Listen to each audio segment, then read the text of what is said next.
Hello and welcome Oh. to the daily Soul Calibur news. Yes. God damn Hello. it. So, Soul Calibur 6 got released. Did you guys know that? You know, I was thinking these two seemed a little closer together than I thought they should be. Yeah, I may have... Raphael, can I ask you a question? Yeah, what do you want to know? First of all, get away from me. Oh, okay. Why are you in this podcast? How did you get here? And most importantly, where's Sectus? Yeah, you don't know, this is my podcast, mine, all mine. Why am I behind her? But yeah, so I may have just sneakily taken these assets from the game. Did you know that these portraits are in stupidly high resolution? Define high. Give me a pixel count. Can I reset the scale? There we go. So this Jesus. This is 1:1 pixel ratio. They're super high. I wonder, even if you play at 4K, I'm kind of curious. Do you even see them at the full resolution even then? Because these are super detailed. It's really cool. Well, that's good. Maybe that means in the distant future they'll look good at 8K. And if you extract all of these portraits from the game, like if you unpack them, they take roughly, I think it was 3.5 gigs or something. Holy Jesus Christ! Just for pictures? Wow. Yeah, they're super high-res and they're not compressed. Well, in the the images themselves are not compressed. They've done a little bit of a silly though. For instance, if you look at Shanghua, she is flipped, but the flipping is different textures. It's not done by the game engine, which is kind of silly. Oh, yeah, that seems wasteful. And yeah, so they could have made this take even less space. So there's several topics I wanna go through. I wanna go through data mining first. I feel like that's something probably people are curious about since, well, the game is out, the PC version is out there. You can just fill it with files and everything. Yeah, mine that data. I don't know.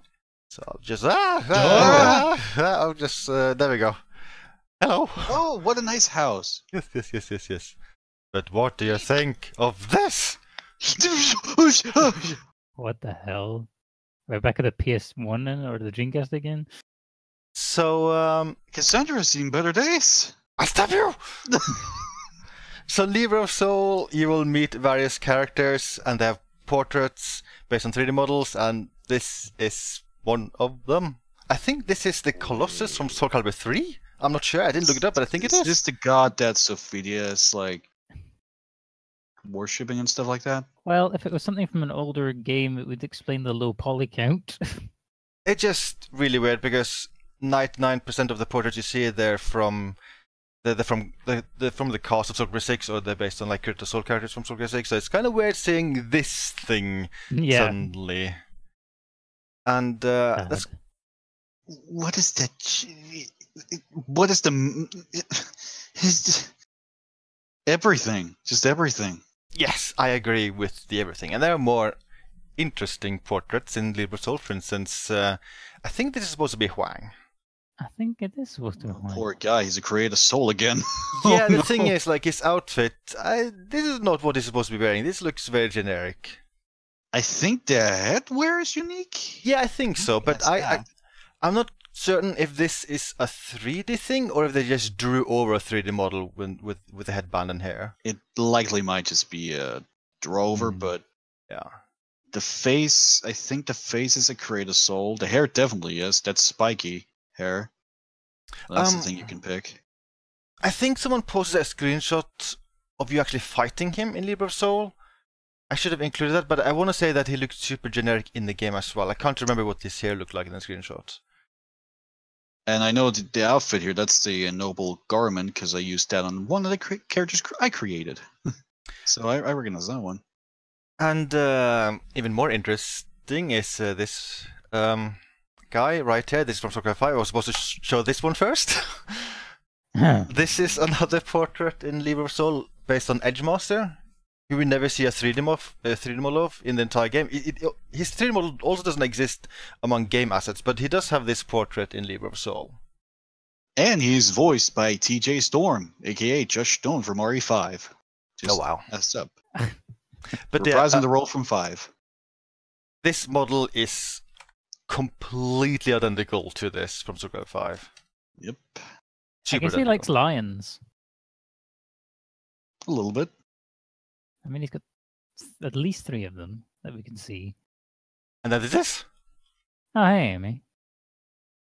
This is young Amy. That looks like a new model. Maybe. Her face is completely identical to Soul Calibur 4, which might be more apparent in this version. Oh yeah, that is much more apparent now. But this outfit is her Soul Calibur 6 outfit. But in this case, it's kind of obvious. I don't think this outfit is a 3D model. This looks very much like an artist just drew over her Soul Calibur 4 Yeah, model. that looks like just some layers in a Photoshop or something. The funny thing is that it's not even accurate based on her Soul Calibur 6 look. So if I just click on buttons here, is it this button? This button? There we go. Oh yeah, they got the colors wrong. Hey, the colors are wrong, like the... And they forgot the headband. Yeah, and this dingly-dangly thing is wrong. Hey, the colors are wrong. So it's, I don't know, it's kind of weird. How did they get that wrong? Like the inconsistencies. Okabo! Maybe like these portraits we've been seeing, they've been like placeholders from earlier in development, and they made some changes since this. Well, this is used in the game. Oh. Okay. And if you look at this, like this is also obviously drawn over, like the hair and the outfit. These are drawn. Yeah, And she's suffering from Noctis hair. it's also kind of funny that the way they made her look young in this version is that they shifted her eyes down. I mean, that's how it works, isn't it? That's how human genetics work. Yeah, your eyes goes up and down as you grow older. Exactly. I remember when mine were all the way down. So yeah, I like. Does this mean anything DLC wise? Does it mean Amy is less likely because I don't think they have a model. You said these portraits we've been seeing, they're used in the final game. Well, the Amy ones are definitely used. Well, the Edge Master is also used. I haven't seen someone post a screenshot of this one, but I would also assume it's used. There's very, very little unused files among the game assets. Right, so where are they used? Looks like Libra of Souls. Yeah, they're all in Libra of Souls, which is the big RPG mode. Okay. And you will meet these characters while playing as your custom character. It apparently has a ton of story stuff. I haven't started Libra of Soul yet myself, since I'm still going through the Soul Chronicles mode, but it's apparently a gigantic mode with a ton of characters. You see, Ramen? You should get the game. We'll see what the price is like at Christmas. And I've been doing more data mining stuffy stuff. So I found a list of fighting styles in the the game's memory, and it looks something like this. So it's at the bottom. The interesting stuff is like specifically Edge Master is listed as a fighting style.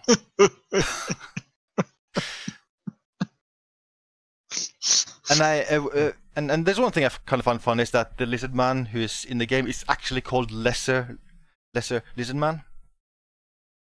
And I have a video showcasing his moveset, and it's a weird moveset. It's most similar to his Soul Calibur 2 variant. Can we explain Yoshimitsu 2? And because there is another Yoshimitsu up here. I think that's due to a technicality. In Soul Calibur 5, lore-wise, it is technically a new Yoshimitsu, and they actually did make like a whole new entry for him behind the scenes and called him Yoshimitsu 2. And I imagine for this game they probably imported data from both versions of Yoshimitsu. I don't think it means anything else besides that. There's definitely no second Yoshimitsu in the game. From what we know of, maybe there is. All right, evil Keelik, I can kind of guess, but evil Grow. I assume that's kind of his kind of story thing. Soul charge state, yeah. Oh, he also has a modified soul charge state like Keelik does. Yep. He goes full on anime. I don't know if this would be. I can't assume these are just like NPC variants of them, because I don't think like the soul charge would count as a different fighting style behind the scenes. I think that would be weird. That would be weird. For instance, yeah, Tira I is on do here remember I do remember that you do fight evil Killing in the main story at least. See, I think like a lot of these bottom ones are mostly AI only. Like Lizardman, I pretty sure was never supposed to be playable by a human being because his moveset makes no sense. Like he has regressed so much. Most of his moveset is just Sophitia. They even gave him a random move from Cassandra. I don't understand a thing about his moveset. It makes no sense. No, I'm not even gonna. No, that'd be too mean. I'm gonna stop myself. I tried to access Edgemaster's fighting style, but it just resulted in the character using Mitsurugi's style every single time. Which is the same behavior whenever I access a moveset I'm not supposed to access. For instance, I also tried going like beyond this list, and I accessed a fighting style which doesn't exist, and again it resulted in Mitsurugi, but it also resulted in the game crashing once the match ended. With Edgemaster it never crashes, but again I only get Mitsurugi's style as him. So I don't know. He is at the very bottom of the list, which would imply that this is the character they worked on last and maybe did not finish.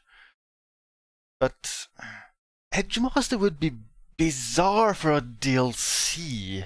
Yeah, maybe there's a mimic as DLC. That people would not be happy about that. No. I mean, maybe there's also the chance that they were working on him, but then they also decided that we don't really want to mimic this time around, and they just like cut him out, and that was it. Maybe. I think I would believe that more if it weren't for the fact that he's at the very bottom. But I don't know. It's still possible that it was actually a long time ago since they added his entry. And I should also mention that I haven't found much else while data mining. For instance, I have found no instance of anything for Cassandra and Amy besides the portraits. And there's no 3D portrait for Cassandra. Aw, that's sad. I also randomly found the list of music in the game. There's actually a lot of music in the game. Music. Edgemaster mode. Oh wow. That's the name of the Liber Soul mode behind the scenes. It's called the Shin Edgemaster mode. And there's Challenge mode. I'm not even sure what this would be referring to. My favorite mode, Challenge. I love it. Maybe it's English for challenge. Yeah, I think that is very likely, but there's no challenge mode in the game. But it could be maybe used for arcade mode. Silly, but possible. Face opponent. Rank up jingle. Scenario common: rage, bitter, quiet, anger. Disturb. Oh, so these would be like Disturb. generic story events. Kara themed Clo. Yeah, grow. That Inferno. No, that's grow. That's grow. Oh, what? It's very weird English for grow. I guess they added the W to maybe remind themselves of how it's pronounced, because if it's an H, maybe it's less obvious. But yeah, that's kind of silly. Since we're on the subject of music, what are your guys' thoughts on the music in 6? I like it. I actually like. I think a lot of like this more like incidental music I like more than the main stuff, because the main stuff, the main stage themes, I kind of expect a lot of, because in the previous games the music sounds really good, and I kind of feel like this is the least good stage music in the entire series for me. Yeah. I mean, it sounds fine. It doesn't sound amazing. I do like a lot of the other music, like in other parts of the game, though. I think means. Oh, whoops. Yeah. Where the heck did I go? There I am. I think me and Sectus agree. I think Sophia's stage would be the best stage music in the game. Yeah, that was also the very first track they made for the game. It's also, I think, it's the only track which is a complete remake of a track from Soul Calibur 1. Otherwise, it's all new music with a couple of recurring themes now and then from old games. Yeah, I think the rest are like brand new, and I know Killig and Maxi have like their stages, but I think those are brand new tracks as well. I really would have preferred if they went with the style of just remaking all the music from 1, because 1 has amazing music, but the quality, like the sound quality, does not hold up. Yeah. Speaking of Soul Calibur 1, And speaking of music, there is one thing which kind of stands out. There's a directory called Soul Calibur 1 DLC with 17 music tracks from Soul Calibur 1. Mm-hmm. So I think it's kind of safe to say there will be a DLC with Soul Calibur 1 music. That will probably be happening soonish because it's already in the game. Wait. You say that directory and files are already there? Yep. What happens if you try and play the music? It's Soul Calibur 1 music. It works.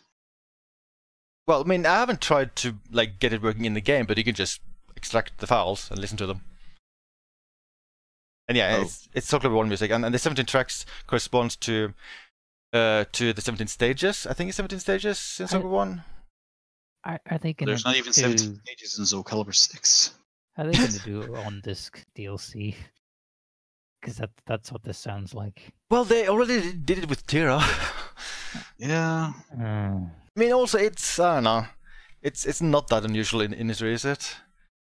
No, it's become the norm. Maybe not, but that doesn't make it good. I agree. It's just it's the norm. Well, maybe something which will make you happier is the fact that in the future they will also be making DLC with music from Soul Edge, Soul Calibur 2, 3, 4, and 5. Because there are references to music from those games, but those are not in the game yet. Okay. Confrontation, Raymond. Yes. Hell, I'll just take the whole Soul Calibur 2 soundtrack. That's amazing. There's some silly things I noticed while data mining. So this is not a big surprise, but there are reused textures from Soul Calibur 5. One thing which surprised me is that some of those reused textures are in lower quality. It looks like they took the DDS textures from 5 and re-encoded them to DDS. And DDS is usually a lossy format. It just makes me puzzled. Didn't they have those textures in a intermediate lossless format? But so it's just weird. Where they would just use DDS textures and re-encode them because lossy. I mean, lossy is bad. And they have a big gallery mode with pictures from games early in the series. And the Soul Calibur 1 pictures. It's pretty apparent they have not archived a lot of stuff because a lot of the Soul Calibur 1 pictures have very obvious JPEG artifacts. Tisk. So I guess the best version they could find of some artwork was low-res JPEGs, which is kind of silly. It does baffle me sometimes how bad some of these companies are at having archives of stuff like this. Yeah. I think I've mentioned everything to do with data mining. Like as I said, I am kind of surprised I found so little. Like I think it's pretty obvious that I think they had such a low budget that they tried to be efficient. Like almost everything they made sure to use. I was surprised to find basically no remnants of any DLC character whatsoever. Like maybe this is a reference, but Edgemasters DLC wouldn't fly well, and I think they know. Nah, yeah, I don't think that's what this means. Like they would know that that wouldn't go over well. Stupid. Yeah. Then again, like companies do stupid things now and then, so I don't know. But yeah, it wouldn't seem very smart. I don't think. Yeah, people would get mad seeing this as a DLC character. Like this character should be free if he's added to the game. And some of this stuff is also kind of weird, but I imagine they just tried to find the cheapest solutions to add these characters in Liber Soul, and they all had to be 3D because all of the portraits in that mode is 3D. When I say 3D, like based on 3D models, like it's not actually real-time rendered in 3D. So we can move on to the next topic. That's it for the data mining stuff. I thought it would be fun to go back to the very first guesses we did when Soul Calibur 6 was announced. Like now the game is out.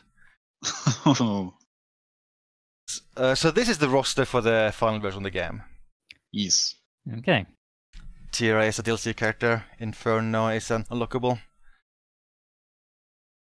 So if we include those two, those are 22 characters in total. That reminds me, JTIC told me to say that if you play arcade mode on Legendary, Inferno is a bitch. Yeah, I've heard some horror stories. I've heard some people say they've spent like an hour defeating Inferno. Oh god. He's mean in this game.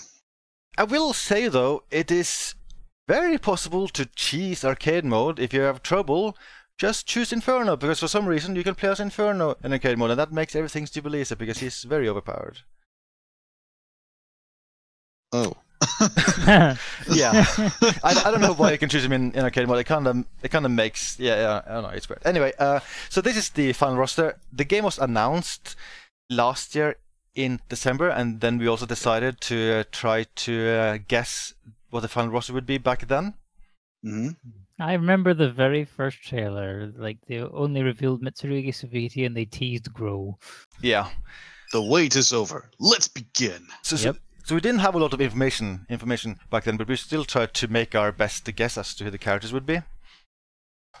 And it looks a little bit like this. I should explain a little bit what we're looking at here. So first of all, these are characters we thought had no chance to be in the game. These are characters like a kind of a maybe. And this is the guess we made. The star means nothing. Edge mouse is a mimic. Random button, create a soul button. These 6 characters here are characters which would represent like new or guest characters.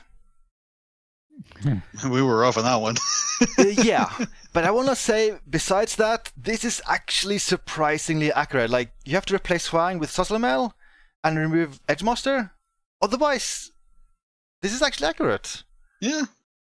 Siegfried, Nightmare, Tira, Talim, Songmina, Raphael, Cervantes. Like, this is... it's kind of funny that our first guess was this spot on. And we were so spot on with Jar Jar Binks. Yes. Misa and Kim. Oh my god. Two rivals, oh no. It's my clone. One kind of sad. Beautiful. How you doing? One thing which is kind of sad about this is that during the same podcast we made 2 guesses. We made one guess with a small character size, character roster, and another with a big character roster. The bigger one being this one, where we added 4 more. And all right. Yeah, I mean, Soslamel was right, but noted other characters. But anyway, I can remember doing this podcast and thinking like, no way the roster is this small. No way it's only 24 characters. Yeah. surely it would be a little bit bigger than that. But no, it's actually smaller than 24 characters. Yeah. AAA game companies finding new ways to disappoint their customers. I mean, it's a small roster, but what I like is that now that they've given more moves to the characters again, it kind of makes up for it for me, because I just really enjoy, like, Keelik is really fun, Siegfried's really fun, I really enjoy Xianghua this time around, Mitsurugi and Gerald is fun. Like, there's a lot of characters in the roster I want to play as because they have more moves again, so for me it sort of works out, but I would have liked more characters at the same time. High five! Shall I talk to you about a game with equally large movesets and more characters? So grade 3 and 4! I still want more characters. Like, I like the game overall, but my one complaint would be the roster. I want more characters. Do you think the current roster size might have something to do about something you found out about who actually developed Soul Calibur 6? No, I think it's all about the budget. We'll talk about the credits thing later during this podcast. That's another topic I want to touch on. Because it really does feel like they've really had to like save costs where they could. Yeah, but yeah, I think the roster size is 100% budget, nothing else. Okay. So we did make other roster guesses in later podcasts, but I thought it would be more fun just go back to the very first one. Yeah. Yeah. In the same way, I also want to go back to the very first time we did like a guess based on the timeline screenshot. Oh boy. So Mamma mia. this is the final one. Just in case people would get upset about me showing like exact like sizes of each story thing, I just kind of added a bunch of bogus stuff here. But yeah, this is the final like list of characters in the timeline screenshot, in the timeline mode. The fact is, why haven't you played through Valdos? Waldo? Don't you mean Ualdo? Pretty sure that's his name. Oh Yeah, man. Waldo. This is the guess we made the first time we saw the timeline screenshot. I also really like Cervantes. So the funny thing here is that the characters we added, the characters are all right, but except for Ualdo, they're all in the wrong slots. Yeah, Hmm. little So, off on that one. That's kind Oh, of fun. Aswell was in that Yeah. Talon slot. Okay. We did make more guesses based on the timeline thing in later podcasts, which were much more accurate, but this is the first guess we made, and at least we were correct about the characters, just not so about which slots they were supposed to be in. Close enough. Close enough, close enough. I also want to do another comparison thing of Okay. this. This is one of the first screenshots Namco ever released of Soul Calibur 6. Okay. Right. Way back in December 2017. Oh, so long ago. And, Actually, yes, but man, time flies. and the next screenshot is a screenshot I took yesterday. Oh, They made her hair lighter. oh yeah. Yeah, the hair thing is the only apparent difference I can tell here. It's like a subtle change to like the way she's lit or something.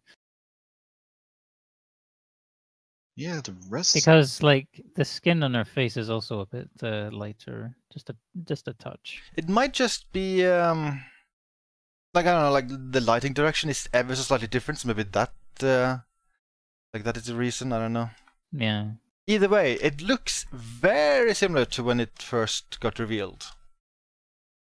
And also, in general, I kind of feel like that's a big takeaway from all of this, is that they were surprisingly earnest during all of the marketing. Like this, like these screenshots weren't bullshit in any way. It also looked just kind of what it ended up looking like. And like with this timeline thing, like this was not gibberish in the background. They were real character names, just blurred out, and like this screen wasn't a placeholder.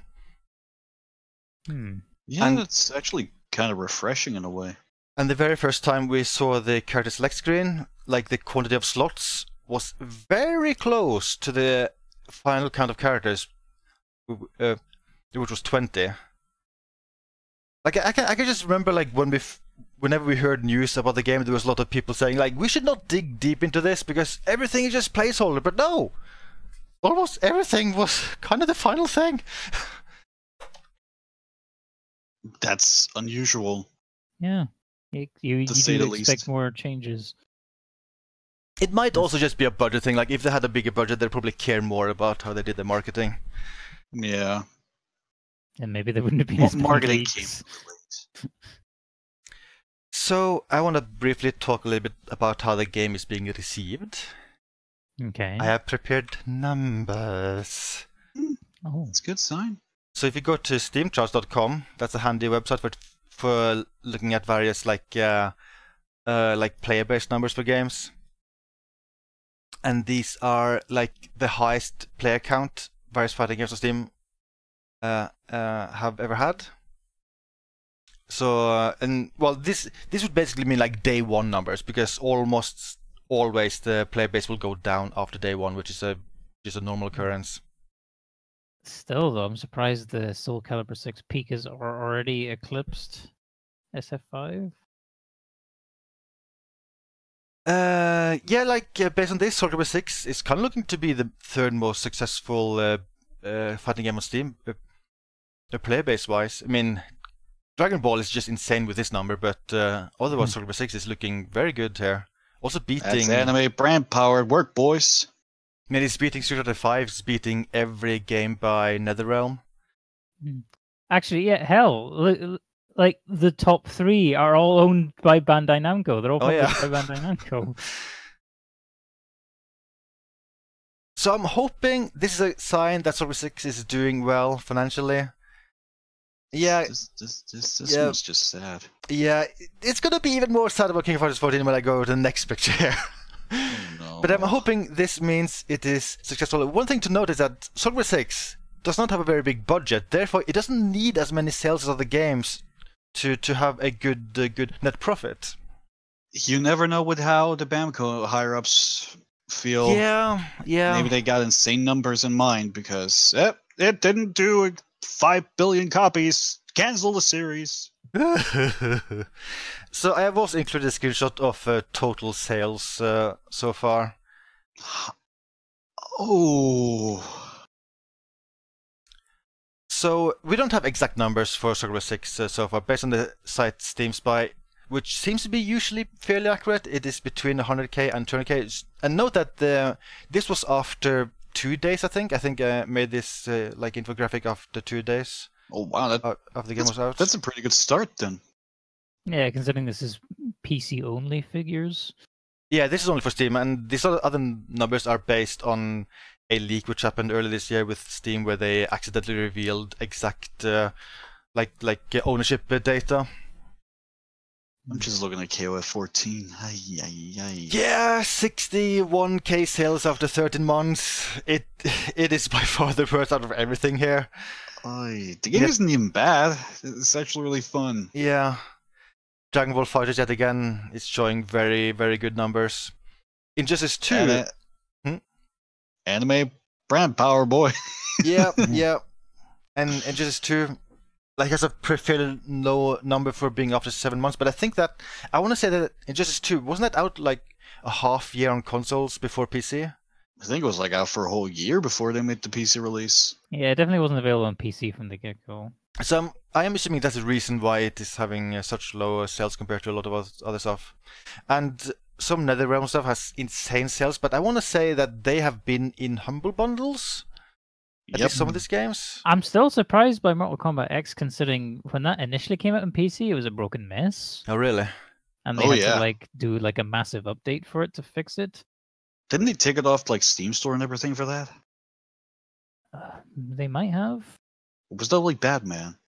Oh yeah, that happened with Batman. I remember Arkham Knight was an interesting case. But yeah, it's still 1.5 million sales for Mortal Kombat X is not bad. I could not get exact numbers for Street Fighter 5. It was not part of the leak, but based on Steam Spy, it's between 200k and 500k, which is low considering it's been 2.5 years since the game was released. I still think it's the launch that just hurt Street Fighter 5. Any momentum it could ever have had was just gone with that launch. Yeah, it had originally. I think that sounds likely. People were not happy with the game at launch, but I think this is a promising start for Soul Calibur 6. It is. And there's another thing I should mention. The sites reported on the first week sales of Soul Calibur 6 in the UK. And the first impression sounds kind of damning, that the first week sales is 55% out of the first week sales of Soul Calibur 5 back in 2012. Okay. But that was based on physical sales. They don't know digital sales. I hope it's only down because they contracted digital sales. I wouldn't worry too much then, because I remember Assassin's Creed Odyssey's physical sales were down from last year. Call of Duty Black Ops 4 was the worst physical launch the series has ever had, while on the digital side, Activision was like, it's the best launch we've ever had. Yeah, I mean, there's no doubt that digital storefronts are a lot bigger now than 6 years ago. Yeah. So I'm hoping this all means that Soul Calibur 6 is doing well, because the better it does, the more DLC we'll probably get. And the more the series is actually going to survive and carry on and finally get to coexist alongside Tekken again. Yes. And I really, really want that to happen, because my god, Soul Calibur 6, you are a fun game. There's another topic I want to briefly touch on. Okay. Wait a minute. Wait. All right, Sectors, you need to explain this now. And not just the hilarious size. Okay, so first of all, this is not done by me. This is someone modding the game. Okay. On a modding forum. I was gonna say, if this is the game, Well, they're probably getting a visit from Nintendo's lawyers, let's be honest. But yeah, the game has been out only for a number of days, and people have already figured out how to import custom meshes. Based UE4. Which is very, very, very, very good news, because looking at Tekken 7, people finally figured out how to do with Tekken 7 after a year. But we already have it working for Software 6, and people are already doing other kinds of mods as well, like they figured out how to change the font, how to replace music and sound files and other stuff. So it's looking like the modding future for Software 6 might be bright, which would be cool. It would be cool indeed. I'll not mention the fact that one of the first mesh mods for Software 6 was someone importing a penis mesh. I will not mention that at all. Question about the Master Sword. What?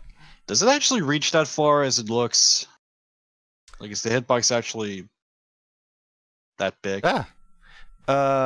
Well, I did not see the mod in motion, but I'm gonna guess no. I would be very surprised if... Well, holy crap, I would stay away from ranked.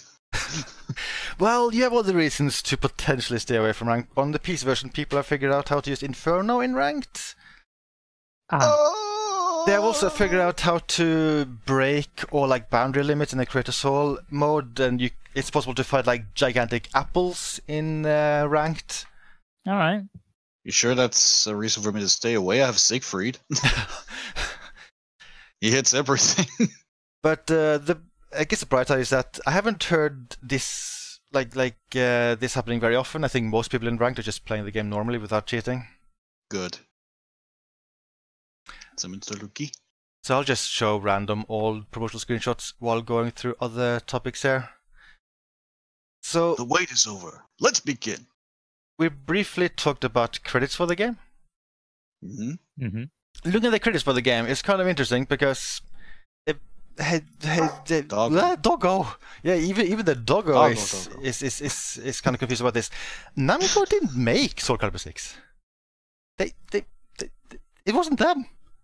You wanna know who made the game? You wanna know who made the game? The guys who make Student 5 and 4 made the game. What? The people who made the Dragon Ball Z Budokai games back at the PS2, they made the game. But yeah, almost the entire development was outsourced to DIMS. Like the development seemed to have been happening the same way Street Fighter 4 and 5 was made, where there's a core team at Capcom doing some hands-on and also overseeing the development, while DIMS is doing the actual development. Which is kind of surprising. It's also, I mean, this wasn't mentioned in any of the marketing, which makes it, I don't know, I feel like, isn't this something they should say who the developer is? I don't know, it's weird. They probably wanted to hide it away. I don't even, did Capcom ever say that was Street Fighter 5? Because I think they said that was in-house, but that was still DIMS, so that wasn't in-house. Yeah, I mean, I haven't actually looked closely at Street Fighter 5 marketing, so I don't know how it is there. But yeah, it's DIMS. I mean, to be fair, there's still people at Namco who are doing important hands-on work, and I kind of feel like people at Namco, they're the ones responsible for like balancing and stuff like that. Yeah.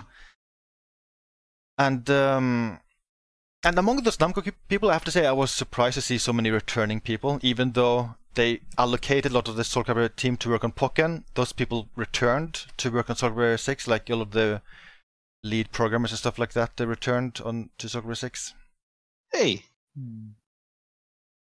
I have written a lot of notes here about the credits. I'll just go through stuff. Looks like it hurts. Probably. Almost all of the Japanese voice actors for various characters returned for Soul Calibur 6. Okay. Shanghua, Taki, and Songmina are among those who did get a different voice actor this time around. Okay. Also, I don't have the credits visible here, but the way the voice actors are segmented in the credits is a little bit interesting. They first show the voice actors for the playable cast, then they show cameos, and then they show everyone else. But in the cameos, there's only 3 characters: Amy, Cassandra, and not Songmina. Amy, Cassandra, and Edgemaster. Those 3 characters. I kind of find that weird, because wouldn't Twang count as cameos from other games? Yeah. Yeah, Yeah, that's he would. weird. Poor Huang. Well, since I played a game in English, the cast changes I've noticed are Siegfried and Nightmare. It's not Roger Craig Smith anymore. Song Mina got a new voice actress. Talam got a new voice actress. That's 2B from Nier Automata now. She's doing a Oh. great job, by the way. Just really want to say that. Okay. Sophia got a new voice actress. Which I find an improvement, but probably also helps that Sophia in this game isn't crying at every turn. Mitsurugi got a new voice actor, Noctis from FF15, which caught me off guard. And I think everyone else returned. Everyone else is returned in the roles. They got their tales eternally retold. Yeah. Actually pretty impressive because Xianghua's voice actress, Wendy Lee, has been voicing her since Soul Calibur 2, so she's like 16 years of experience on that character now. Oh yeah, I think that's the case with a lot of Japanese voice actors. I think there's several voice actors which has voiced their characters since Soul Calibur 1. Keelix has, yeah. That's kind of impressive. He has. Also, this is a good game for like seeing the real range these voice actors have, because there's a lot of story content in the game. So there's lots of instances of just talking rather than like shouting like "Roar, yeah!" Oh yeah, I really like that the actors got to show more range with their characters this time. I haven't really played the game in English, but I can definitely verify the Japanese voice acting sounds very good in the game. I think a lot of the English voice acting is really good. It's only Siegfried that I'm very about. And it's weird because I think when you're just like playing a fight as Siegfried, I think the guy's doing a fantastic job. Like, he has great yells and everything. But it's like when he has to talk, it's like he slips out of the voice so often. It just sounds weird. Oh dear. Does Talim still talk about wind every other second? In English? I haven't done her story mode yet. Because I just remember, like, in Soul Calibur 2 in English, one of her battle cries, she would just randomly go, "Wind! Wind! Wind! Wind! Like she's wind. like one of the Planeteers from Captain Planet. Wind, guide me! Sorry. Yeah, I think that about sums it up. So I noted a couple of other randoms credits here. The creative director on the game is Yoshinori Takahashi. He was battle director on Pokken and a designer on Soul Calibur 4 and 5. For a second, I actually expected to hear Yoshinori Ono. And I was like, what? Wait, what now? That'd be pretty amazing. What did I miss? There's only one person from Namco who has any credit related to working on the story for the game. He had previously worked on story for Soul Calibur 4, but after that he had left Namco. He did not work on Soul Calibur 5, but he was contracted to work on this game, even though he doesn't technically work for Namco. Like he was contracted. And then everyone else working on story, they were at DIMPS. I wonder if that's maybe a reason why this seems to have just better writing and better story stuff in general. It also helps that the story kind of feels complete. Like, it feels like it actually gets to tell the whole tale that you want it to tell this time around. Yeah. Instead of just like, oh, hey, UML Fest. Oh, now we're here. Oh my god, my mother is a sword.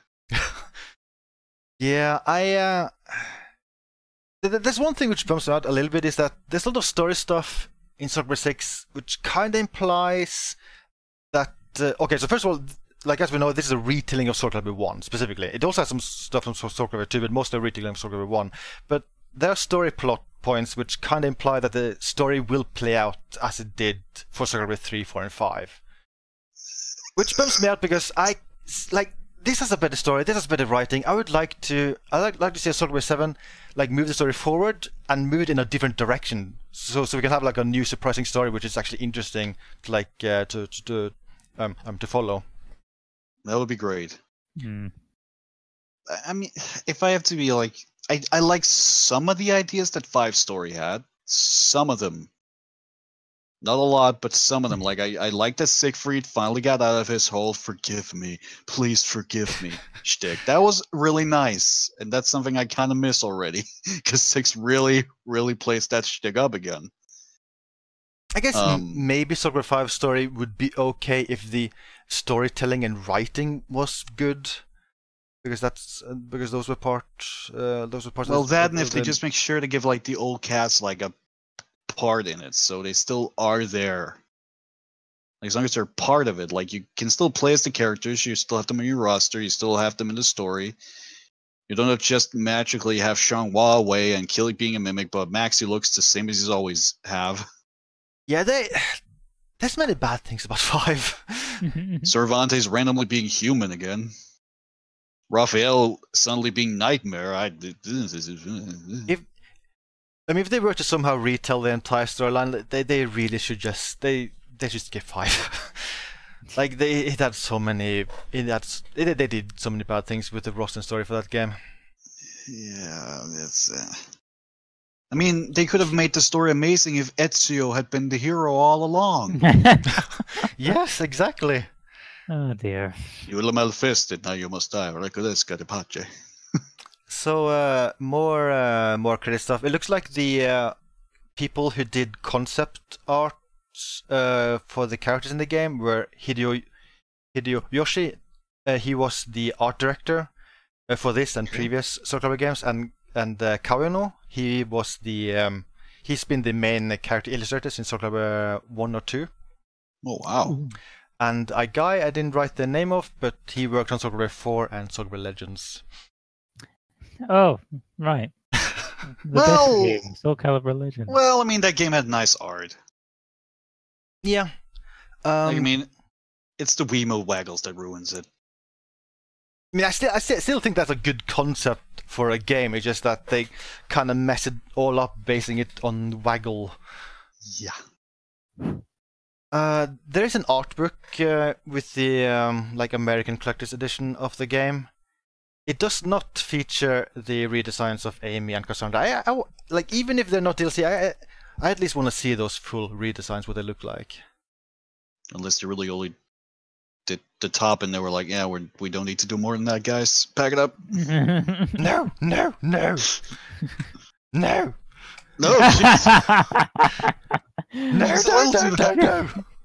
Listen, I know you're trying to scream no at me, but you're looking a little too happy for that right now.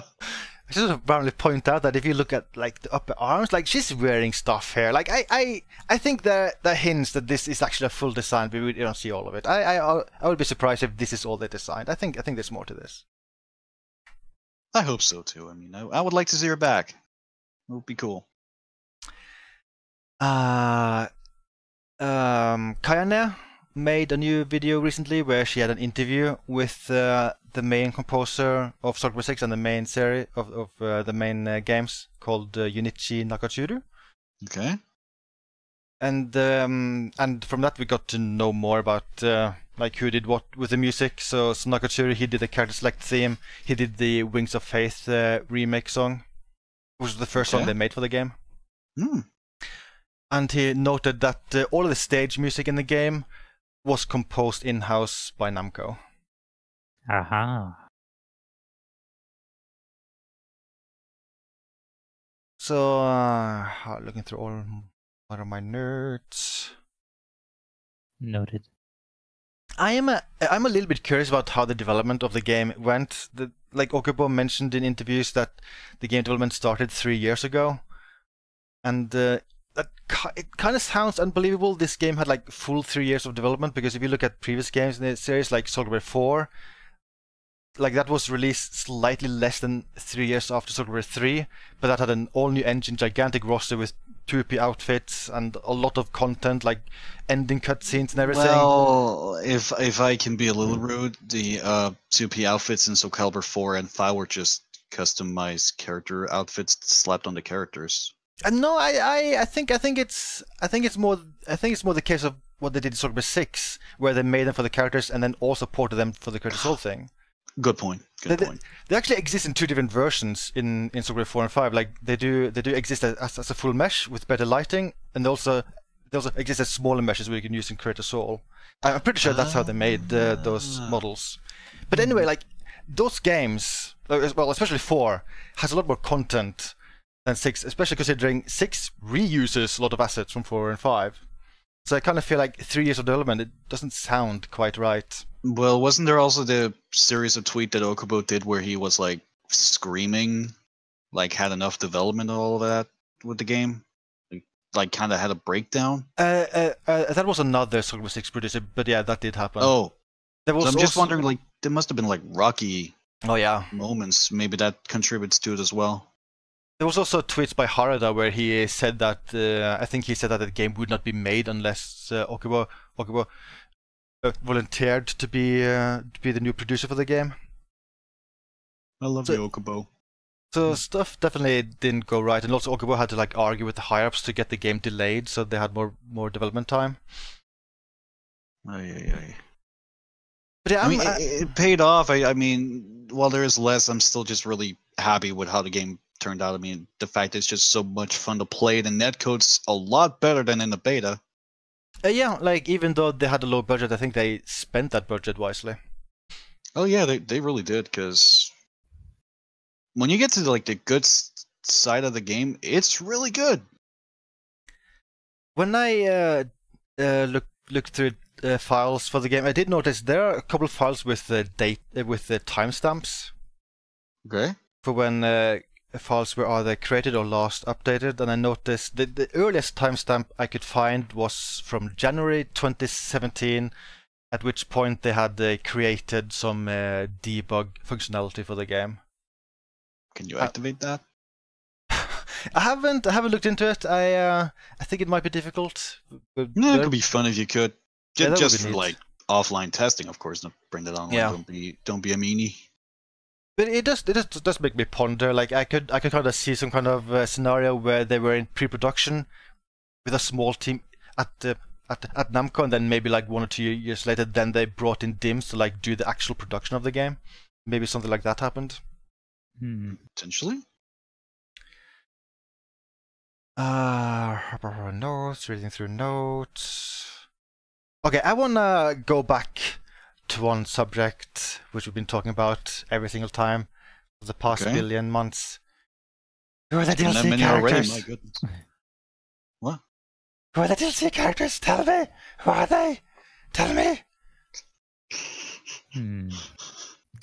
Well, if the game has been as successful as those sales figures and player counts suggest, perhaps we'll hear within the next month or so what their future content plans are.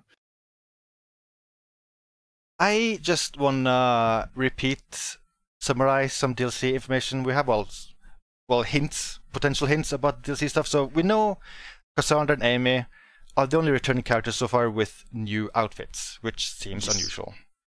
Yes. Edgemaster is listed as a fighting style within the game code, which also seems kind of unusual. Yeah. And another thing which could potentially be seen as a hint, there's this within the gallery mode, there's this character compendium with information about the characters.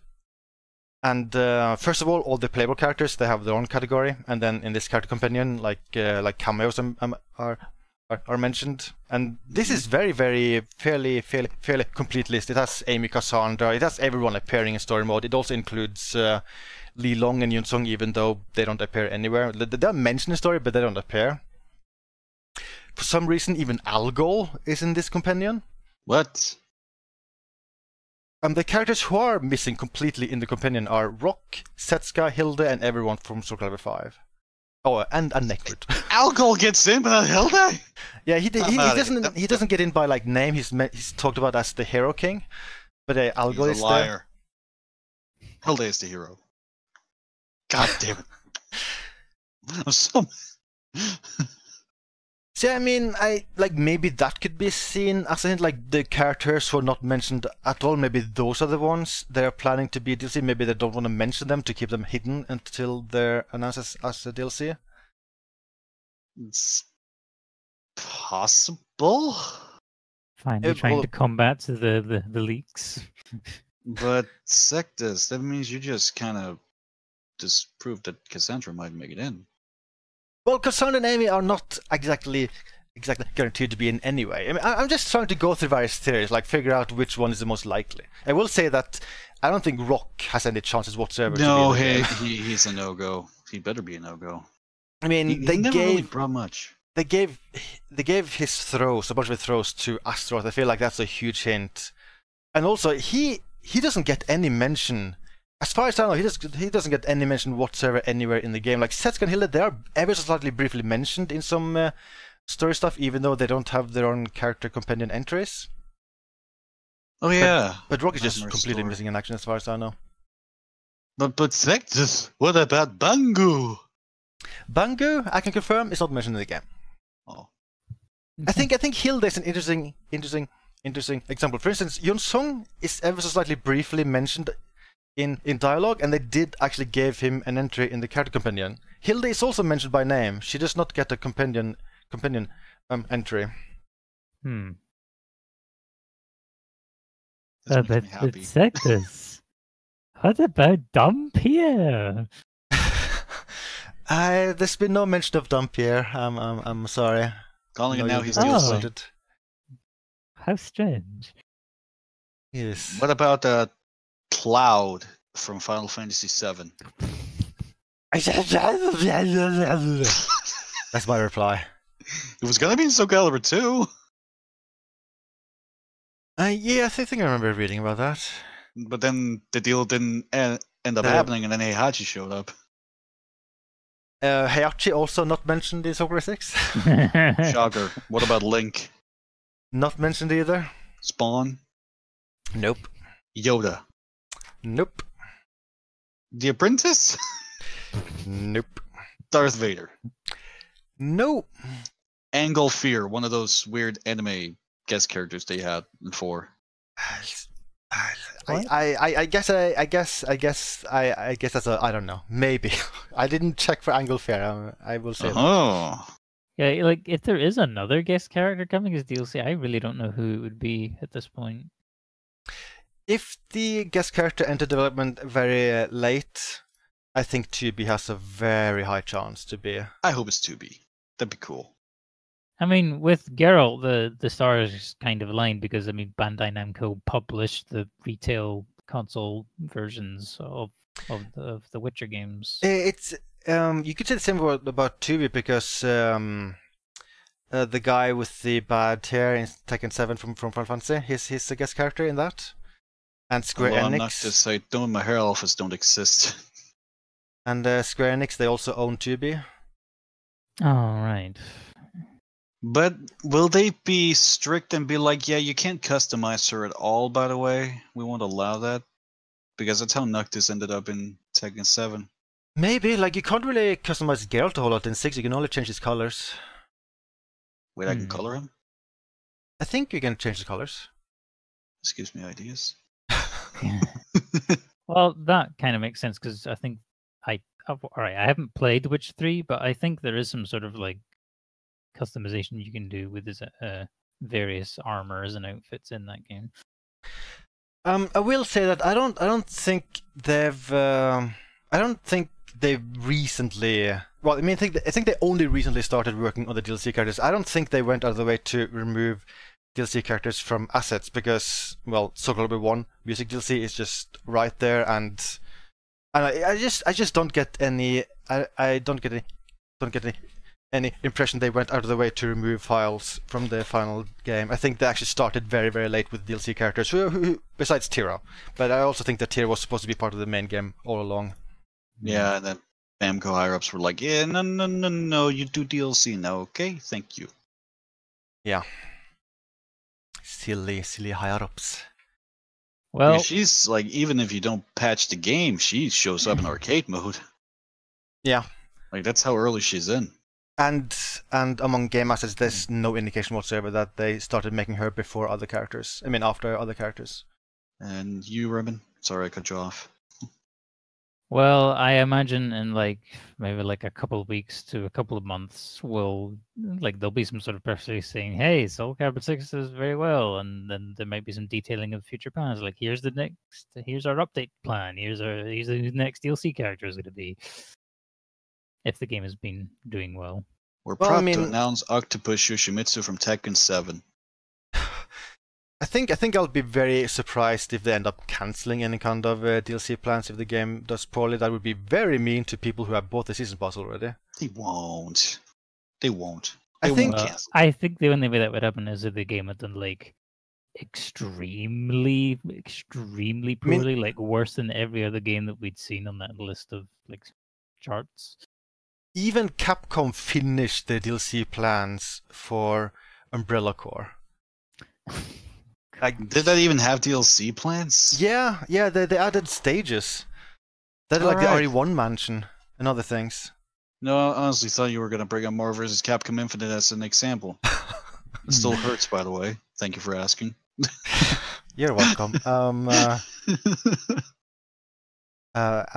forget. What was I talking about again? DLC plans that if the game does really poorly, they might cancel it, but they probably won't. There was a specific thing I wanted to say, but I completely blanked out. Where am I? Who's this? Who are you guys? What?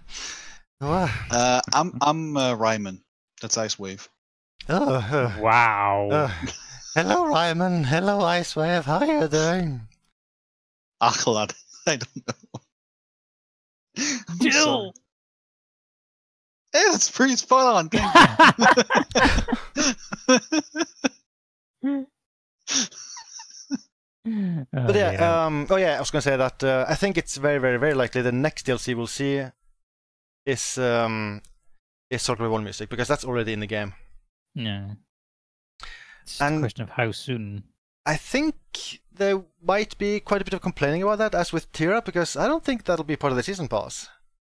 Nope. Which, I mean, it's kind of bad, like Tira, part of the season pass. It looks like she was meant to be part of the main roster. She's a returning character, and now the next part of DLC looks to be music, which will not be part of the season pass. It's just like the season pass stuff has been handled so poorly. I know there is complaining about it because for Dragon Ball FighterZ, Namco has done the same thing with they suddenly took like a bunch of music from like the anime show of it, like Chala Het Chala and stuff like that, and it was not part of the season pass. It's a separate DLC entirely, and people were not happy about that. Yeah, it's especially bad since we don't even know what the DLC has besides Tira. Like, we don't know exact details who the characters are and stuff like that. All we know is like it's 3 characters and 2 customization packs, right? That's all we know. Yeah.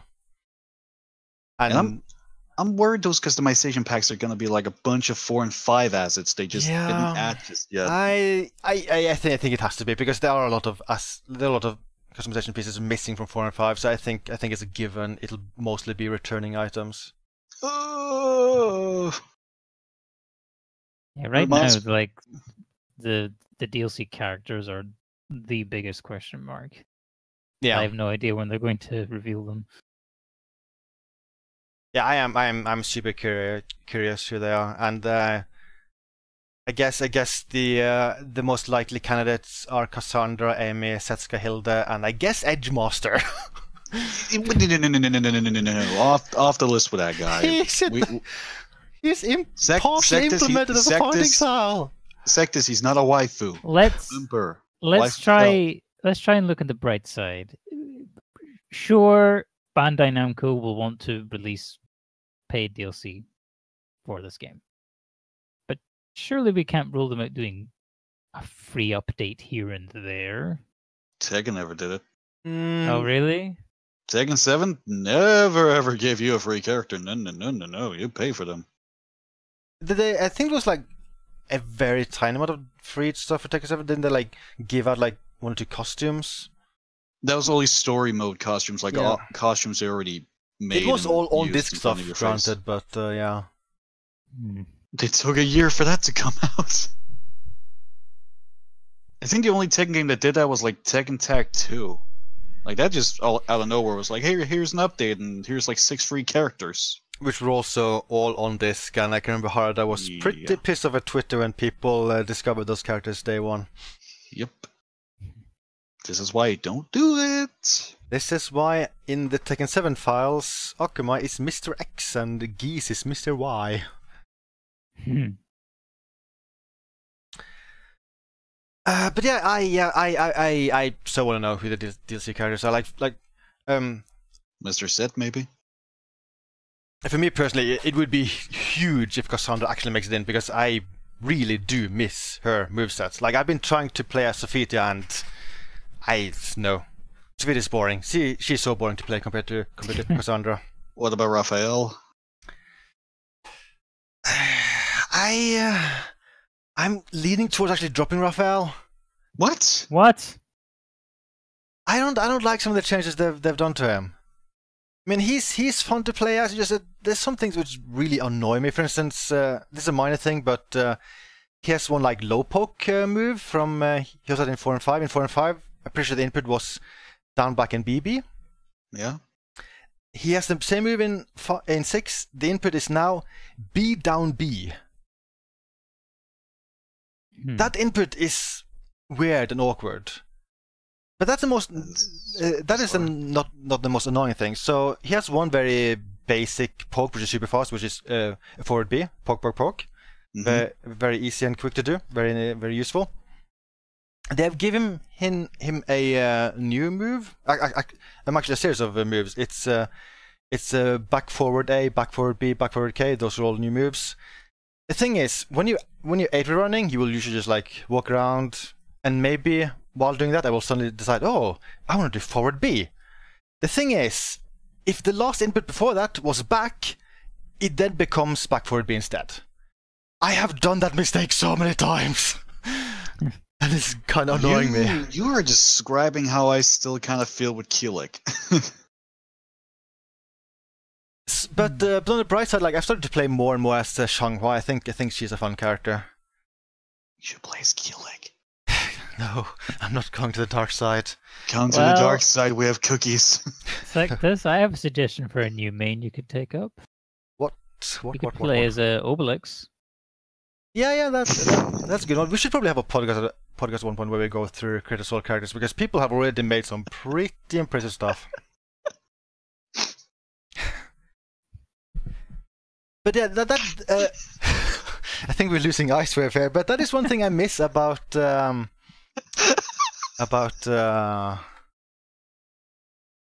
this, because the more characters there are, the more likely it is you'll find someone you really enjoy playing as.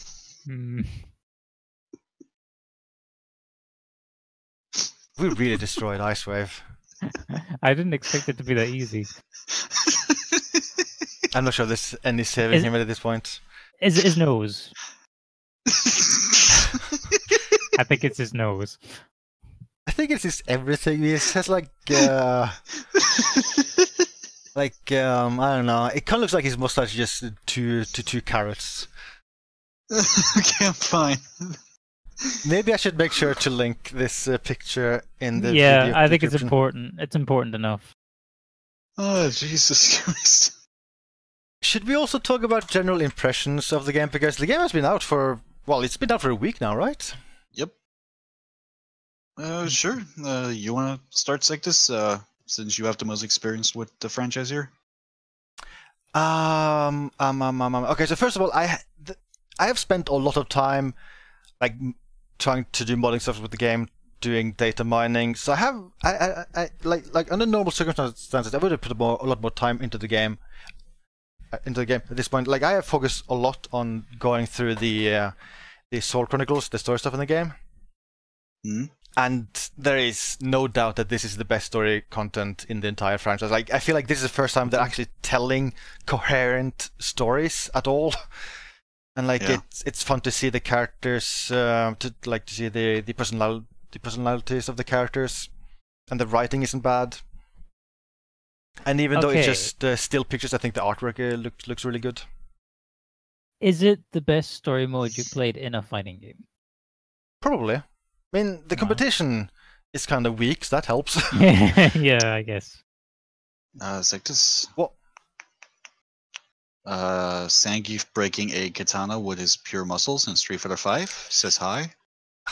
Did you play through the entire story mode in Street Fighter 5? Yeah, and I got to see Chun-Li get treated really poorly. That made me really sad. God, that story. Street Fighter 5 was a bad story mode. I'm sorry. Back. The writing is bad. You take that back. The story is bad. And then you have those side storylines which are super short. No. It's very unimpressive artwork. No, stop! Don't remind me. I stab you. But yeah, I'm sorry, but I did not like the story content in 5. Like, I will say, what's her name? The wrestling lady? Armiga? Yeah, she has a good story in 5. Super 5. No, come at me like train!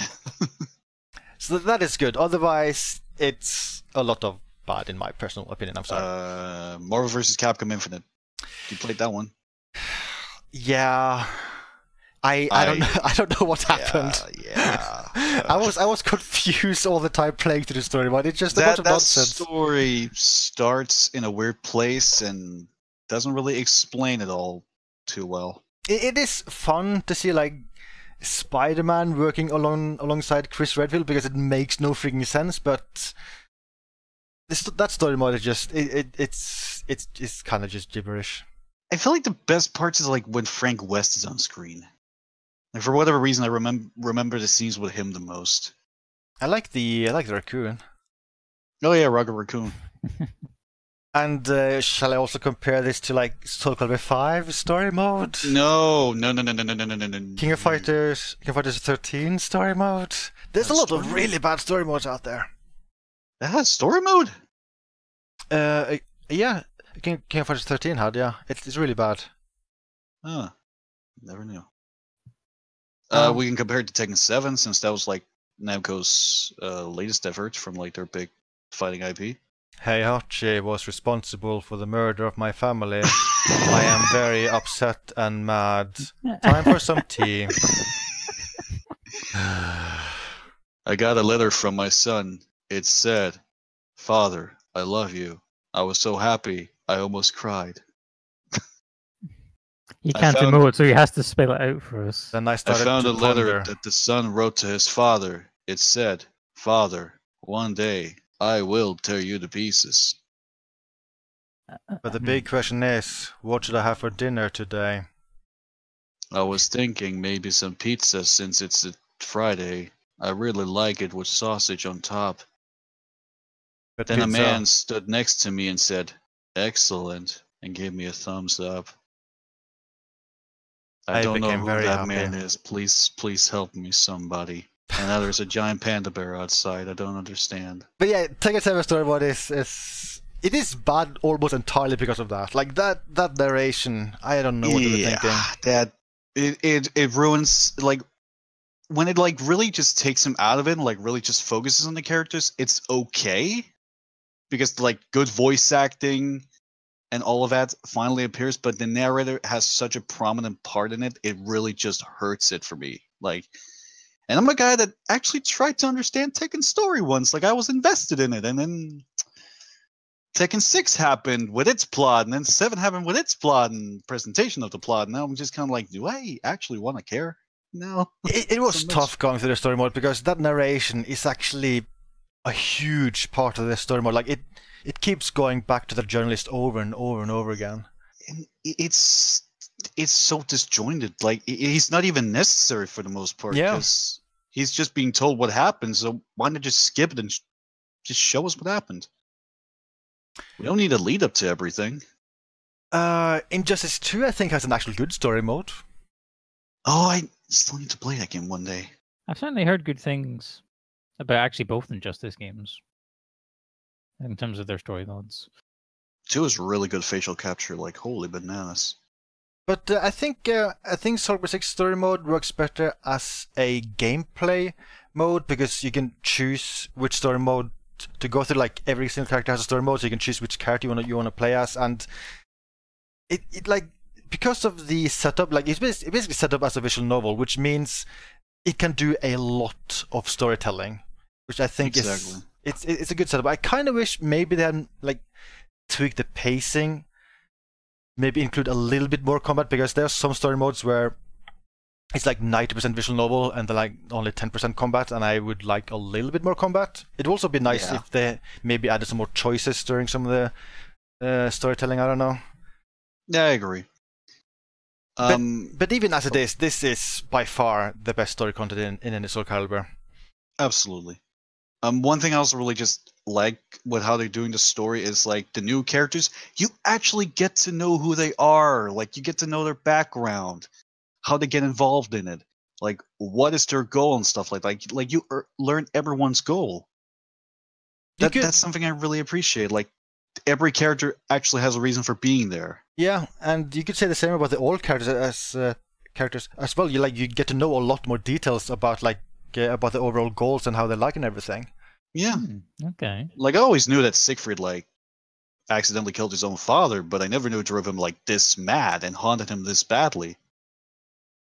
And like with Keelik, like what they tried to do with him was really nice and makes me like Keelik a lot more, even though I really liked Keelik in the first place. So it was nice to learn more about the character.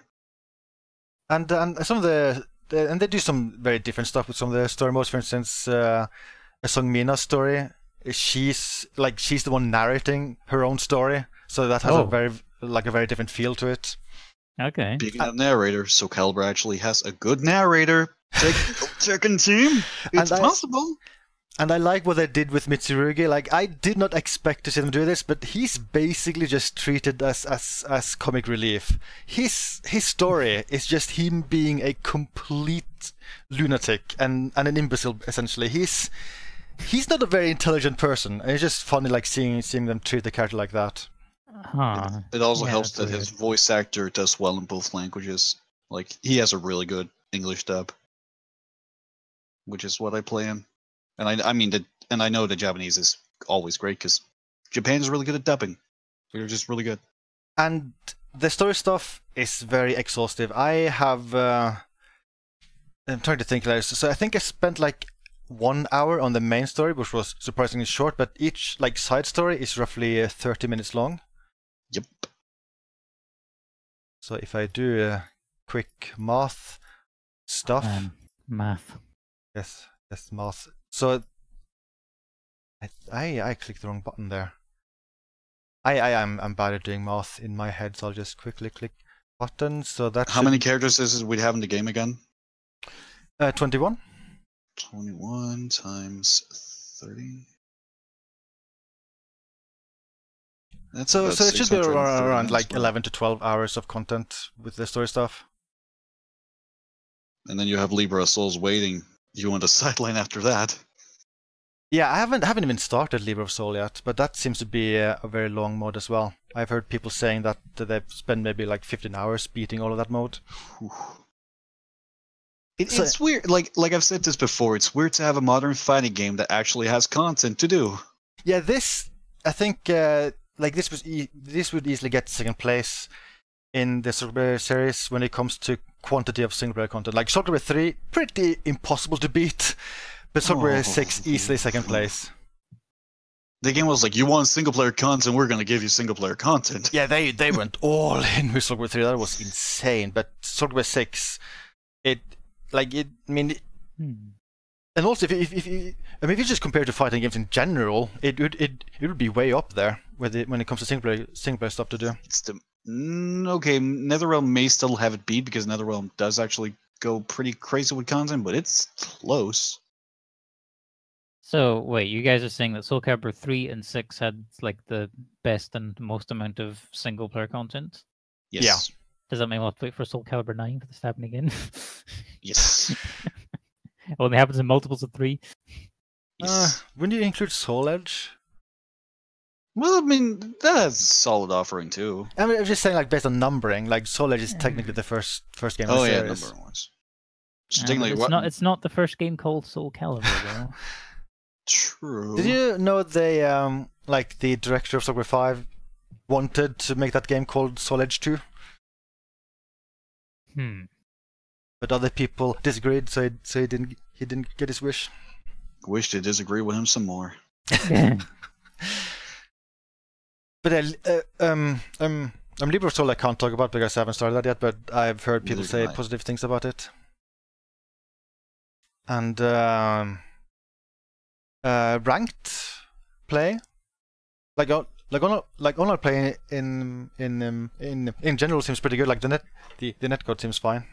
Yeah. From what I played with you, Gar, and with JTick, Davinian, and I haven't fought Suzeless yet, so don't know how our connection is gonna be, but it's been really good so far. It's a lot better than Tekken 7s, which I really like. And a lot better than in the beta, because in the beta it felt like I was fighting underwater with 10 weights on my feet. It felt really weird. But everything else, like, it just feels really good in the full game. I will say that I think the matchmaking problem from the beta is still there.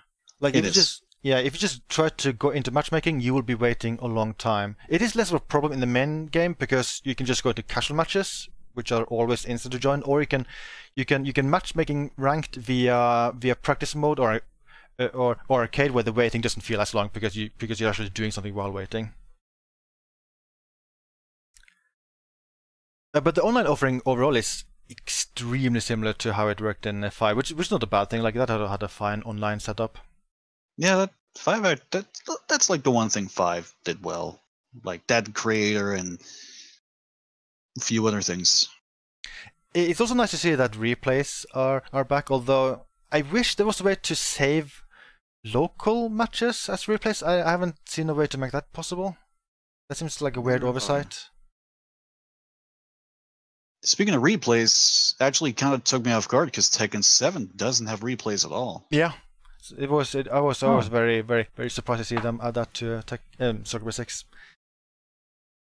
So when I saw a replay in Soul Calibur 6 for the first time, I was like, oh right, this is a feature. Oh boy, this used to exist. Oh boy. I feel like I'm ragging on 7. I feel bad. I'm sorry, Harada. I still love you. And then you have the gallery thing, which is they've kind of gone nuts there, which is like writing a ton of lore about characters and like stuff in the Soul Calibur franchise, and you can unlock galleries of artwork from all of the Soul Calibur games. Lore. And you can listen to the game's soundtrack via that mode. Are you okay, Remy? You're not going to do that again, right?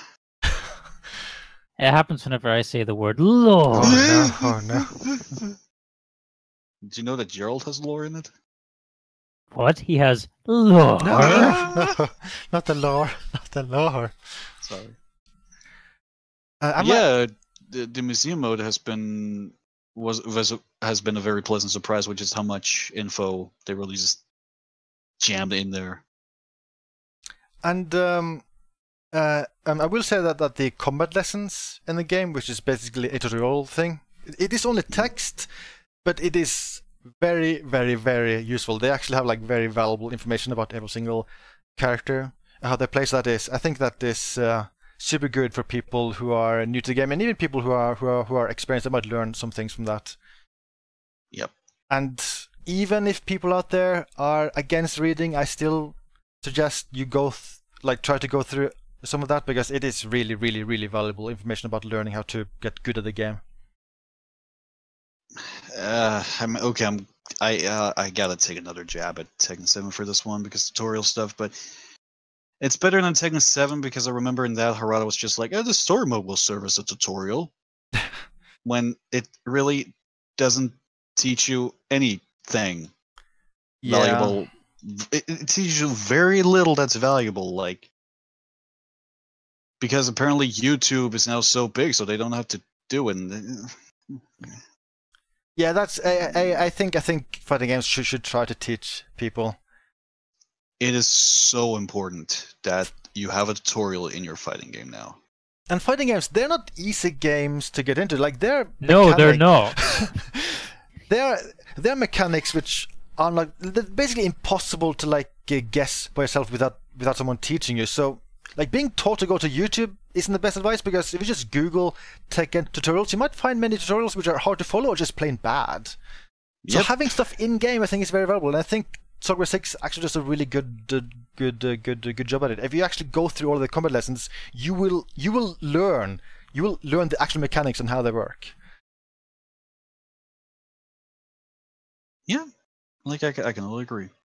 Well, that's reassuring. There's a couple of things I could criticize the game. The more I play it, the more I feel like I don't think I like Reversal Edge. I mean, I don't get mad by it or anything. It's just that I think I'm just very, very indifferent to it.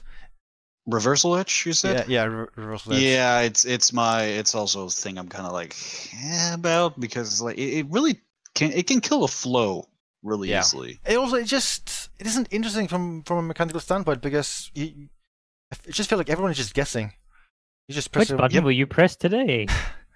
I would press please remove mechanic from game. I'm sorry, that's not a valid button. Oh no, I got hit. I also wish Critical Edges had a short animation. Like every time it happens, I just like lean back and just wait for a couple of seconds. Okay, here we go again. Because the animation is kinda long. Some of them are like Mitsurugi's has a good length. There's like 2 slashes, then it does a little stance, and that's it. That one's fine. But then you have like Gerald's, that one takes a while. You have Evil Keelix, that takes a while. You have Siegfried's, that takes like 90 centuries. For not much payoff. I wish it was better. That's all I can say. I wish I had more oomph to it. See, even Isay thinks it could be better. What does that tell you, people? And I love Siegfried, by the way. So yeah. Yeah, I feel like it got robbed because Nightmares one has the awesome horse and everything. Right, please don't mention Nightmare around me right now. I'm still a little fragile over how he is in the current balance. He's very dominating. Ah, I see. And there's also one thing. When I played against JTech, like JTech was not able to get a smooth frame rate in the game, so when I played against him online, the game struggled to cope with it. And the way it struggled is annoying. It seems like whenever the frame rate does not match between 2 clients, it'll then stutter for the client with the fastest speed, and the audio stutters as well. The audio becomes a complete mess whenever that happens, and that's kind of annoying. Yeah. Like I think it would be okay-ish if the audio didn't become such a mess. There's little I hate more than skipping audio. Yes, not a fan. It's terrifying. I will say that I am very, very happy. This is on PC. Yes, same here. Actually, speaking of like PC and consoles, did any of you see the Digital Foundry tech breakdown of Soul Calibur 6? Oh, I've been meaning to watch that. Let's get on with that. I did watch that. I like that one of the first things they said during the video was that this game has the same roster as Soul Calibur 1. In the meantime, you could see Raphael in the background. Well, you come to them for tech information, not Well, sometimes they get some tech stuff wrong as well, but then again, maybe I'm a little bit nitpicky. There's actually information about like the console versions in the PC release. If you go Datamining, for instance, there are config files defining the config variables for the various PS4 and Xbox One releases. Wait, really? Yeah. What? Okay. So, for instance, like you could see like the resolution scale variables there. I want to say it was like 83% for PS4 and 63% for Xbox One, something like that. But in the video, they specified the resolutions, right? Like it was 720p for Xbox One, right? Yeah, 720p for base Xbox One, 900p for base PS4, 1080p for PS4 Pro, and 1440p for Xbox One X. But I feel like I feel like the PC version seems to kind of run better because the requirements for the PC version are not high at all. Yeah. I mean, there's some instances of people like I kind of feel like the game should be running better for JTech because his laptop isn't that bad, and I've heard stories of people like with what did they have again, like a 950, they were able to run the game just fine, 60 FPS constant. Well, I think we have to remember with JTech, he was trying to run the game on a laptop, Yes. Yeah, it's a good laptop, but like they have like dedicated chips that require like additional driver support. Hmm. Like the graphics chip in his laptop is a GeForce GTX 970M, which is different from a desktop 970. Well, I guess at least for like general desktop PCs, as long as your PC isn't very old, you should expect to have the game run just fine. Yeah. Yeah, I've been fortunate with the port so far, especially after turning off the depth of field Oh yeah, effect. that That really boosted my frame rate, and is it makes the something- game look nicer. that is something you can only turn off by messing with config files. Yep. At least you can turn it off. It makes the game look so much nicer. And there are the good things about the PC version as well, that like modding, obviously, which seems to be very promising as well, and it's easy to install mods. And people will call me weird for saying this. I actually like playing the game with keyboard. Okay. I think that's actually how I will continue to play the game. That is strange, but okay. You're a strange little man. I You have my pity. don't even think it's that crazy. I mean, you can look at the arcade scene. You have arcade sticks, right? Yeah. Right. That is Yes. that is a big box thingy with a digital joystick and 4 buttons. Well, in the case of Soul Calibur, it would be 4 buttons. Yes. You also have something called the hitbox. I don't know if you've heard about this. It is like a variant of an arcade stick, which is becoming more and more common within the fighting game scene. And it is the same as an arcade stick, but instead of the joystick, it's 4 more buttons, and you use those 4 buttons for movement. Oh, like Hmm. arrow key buttons? Basically, so you have, and this arcade stick, it's just 8 buttons. You know what? Keyboard, it's just buttons. True. Just Fair buttons, point. that's all you need. But yeah, it's nice. Like, if you play on PC, you can use literally any controller you want. Gamepad, arcade stick, and like you could use 360 pad if you're a madman, PS4 pad if you're less of a madman. Like, you can use anything. Anything. Does the game have native out of the box support for a PS4 controller? Like, does it actually show PS4 button icons? If you It play does the not show PS4? PS4 button icons. I don't know if it has direct input support or not. I haven't tested that. But either way, that's very easy to get working in Steam. Oh yeah. That brings me to the most important question of what controller can I use? Can I use a Wiimote nunchuck? Well, It's- I mean, with Steam controller customization, you could probably use almost anything. yeah. Oh, that'd be fun. I You mean, could use a Guitar Hero controller if you wanted. I think you'd be a madman if you were actually like waggle in Soul Calibur 6, but it should be possible to set up if you are that crazy and insane. Waggle moves with key leg. That sounds like a party. Oh lordy. I mean, he does have that one move where he sort of waggles his big stick in your face for a bit. Exactly. Meant to be. But yeah, overall, my thoughts on the game are pretty positive. Like, I think my only big thing I would complain about is a thing I've been criticizing for months now, which is the fact that the roster should be bigger. Like, that is the big thing. And I pretty much echo the same statements. Not really anything else really that I can say. Oh, pardon? Well, Namco, time to reveal those DLC characters. Go on. Shut up. Yes. Held it. Yeah, Held it would be Held it. nice Held it. to see that, but I will say that that to be realistic, I think we'll have to be waiting potentially months, because based on data mining, there are no hints that they've actually started developing the DLC characters.